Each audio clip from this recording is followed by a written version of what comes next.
প্রবাসের জীবন মানুষকে অনেক হিসেব শিখিয়ে দেয়। মাসের শেষে কত টাকা জমলো, কত টাকা দেশে পাঠানো হলো, কতটা দায়িত্ব পূরণ হলো, এসবের হিসেব মিলানো যায়। কিন্তু একটা হিসেব কখনো মেলে না, আর সেটা হলো আর কতদিন পর বাড়ি ফিরব। দিনভর কাজের ব্যস্ততায় নিজেকে ভুলিয়ে রাখা যায়। ওভারটাইমের ক্লান্তিতে শরীর অবসন্ন হয়ে পড়ে, কিন্তু রাত নামলেই মনটা নিঃশব্দে একই প্রশ্ন করে, আর কতদিন। ক্যালেন্ডারের প্রতিটা তারিখ যেন শুধু অপেক্ষার আরেকটা সংখ্যা হয়ে যায়। প্রবাসী মানুষ টাকা জমায়, অভিজ্ঞতা জমায়, দায়িত্ব পালন করে, কিন্তু বুকের ভেতর সবচেয়ে বেশি জমে থাকে অপেক্ষা।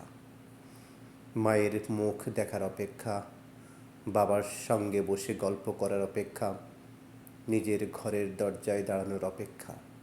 অনেক স্বপ্ন আছে, অনেক লক্ষ্য আছে, কিন্তু সব কিছুর ওপরে একটা স্বপ্ন আজও সবচেয়ে বড়, একদিন নিজের মাটিতে ফিরে গিয়ে আপন মানুষগুলোর মাঝে হারিয়ে যাওয়া। দিন শেষে সব হিসাব একদিকে, আর বাড়ি ফিরব কবে, এই প্রশ্ন একদিকে। কারণ প্রবাসীর কাছে সবচেয়ে বড় লাভ টাকা নয়, সবচেয়ে বড় অর্জন হলো একদিন নিজের মানুষগুলোর কাছে ফিরে গিয়ে বলতে পারবো, আমি এসেছি। সেই একটি মুহূর্তের জন্যই হাজারো ক্লান্তি, নির্ঘুম রাত আর অসংখ্য ত্যাগ আজও অর্থপূর্ণ মনে হয়। ইনশাআল্লাহ অপেক্ষারও একদিন শেষ হবে।